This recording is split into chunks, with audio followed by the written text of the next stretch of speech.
নমস্কার বন্ধুরা, নতুন রেসিপিতে আপনাদের স্বাগত। আজকে আমি আবার একটা অন্যরকম রেসিপি নিয়ে এসেছি। আজকে আমি করে দেখাবো মুড়ি দিয়ে কিভাবে ল্যাংচা তৈরি করা যায়। মুড়ি দিয়ে কিভাবে ল্যাংচা করে তৈরি করা যায় তার জন্য নিয়ে নিয়েছি যে এক থালা মতো মুড়ি। আর এটা একবারে মচমচে মুড়ি, দেখুন হাতে দিলে গুড়িয়ে যাচ্ছে। এখানে নিয়ে নিয়েছি এক বাটি চিনি, আটা, বেকিং পাউডার, আমুল দুধ, এলাচ, সাদা তেল। আর যেটা আনবো সেটা হচ্ছে লবণ। লবণটা আমি পরে নিয়ে আসছি। প্রথমে যেটা করব সেটা আমি মুড়িটা একটু মিক্সি করে নেবো। তার মধ্যে আমি দুটো এলাচও দিয়ে দেবো, তাহলে মিষ্টিটা সুন্দর গন্ধ আসবে।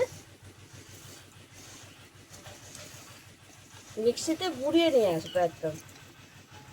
এখানে আমি 3টে মতো এলাচ দিয়ে দেবো, তাহলে একটা ভালো ফ্লেভার আসবে। এই দেখুন বন্ধুরা, মুড়িটা মিক্সি করে গুঁড়িয়ে নিয়ে এসছে, একদম মিহি গুঁড়ো হয়েছে। আর এলাচ দিয়েছি বলে একটা দারুণ সুন্দর ফ্লেভার আসছে। এবার আমি ঢেলে নেব সব কিছু একসঙ্গে। এইবার যেটা দেব সেটা এখানে 1 চিমটি মতো একটুখানি লবণ দেব, তাহলে মিষ্টির স্বাদটা বেড়ে যাবে। আর এখানে যেটা দেব সেটা হচ্ছে আটা। আটা দেবো এখানে 2 চামচ মতো আটা দেব, বেশি দেব না। আটা দিলে বাইন্ডিংটা ভালো হবে, তার জন্য দিচ্ছি। আর এইখানে দেব 2 প্যাকেট মতো আমুল দুধ।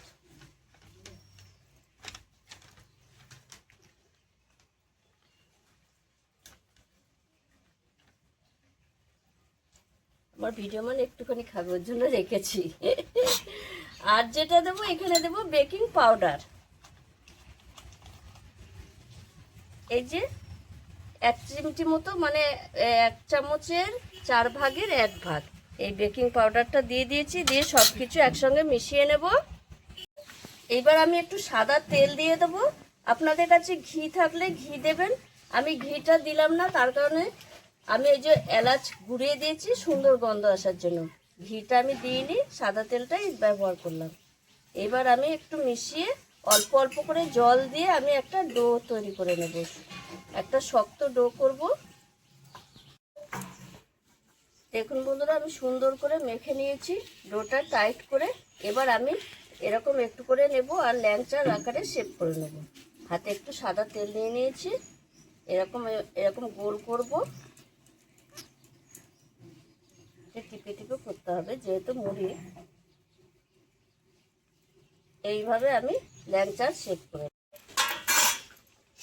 এই দেখুন বন্ধুরা, আমি সবকটা ল্যাংচার আকারে শেপ করে নিয়েছি। আর এদিকে কড়াই বসিয়ে দিয়েছি, সাদা তেল দিয়ে দিয়েছি কড়াই। তেলটা একটু হালকা গরম হবে। এবার আমি এই ল্যাংচাগুলো ছেড়ে দেবো, আর এটা মিডিয়াম আঁচে রাখতে হবে। এবার আমি ভেজে নেব। ল্যাংচাগুলো সব ভালো করে লাল লাল করে ভেজে নিয়েছি, দিয়ে তুলে রেখেছি। এবার আমি কড়াই দিয়ে দেবো 1 বাটি চিনি আর 1 বাটি জল দিয়ে একটা শিরা করে নেব। খুব চিটচিটে নয়, একটু ফুটে উঠবো আর ল্যাংচাগুলো আমি দিয়ে দেবো, তাহলে ভালো রস ঢুকে যাবে। এই দেখুন বন্ধুরা, 1 বাটি জল দিয়ে দেবো এই যে 3টে ফাটিয়ে রাখা এলাচ, ফ্লেভারটা ভালো আসার জন্য। একটু শিরাটা মানে ফুটে উঠবে, তারপর ল্যাংচাগুলো।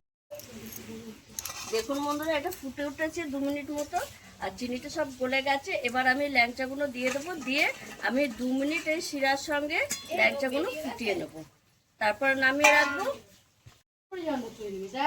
দেখুন বন্ধুরা, আমি রসের মধ্যে 2 মিনিট এরকম ফুটিয়ে নিয়েছি, আর কত সুন্দর এই দেখুন ফুলে উঠেছে, রস ঢুকেছে।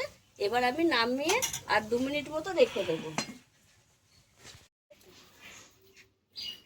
দেখুন বন্ধুরা, কত সুন্দর রস ঢুকেছে ল্যাংচাগুলো, আর কত সুন্দর হয়েছে দেখুন।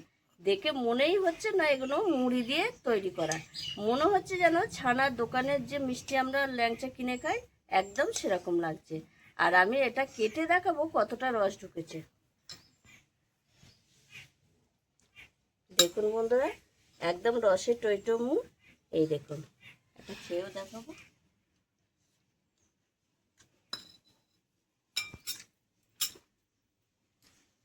দারুণ লাগছে।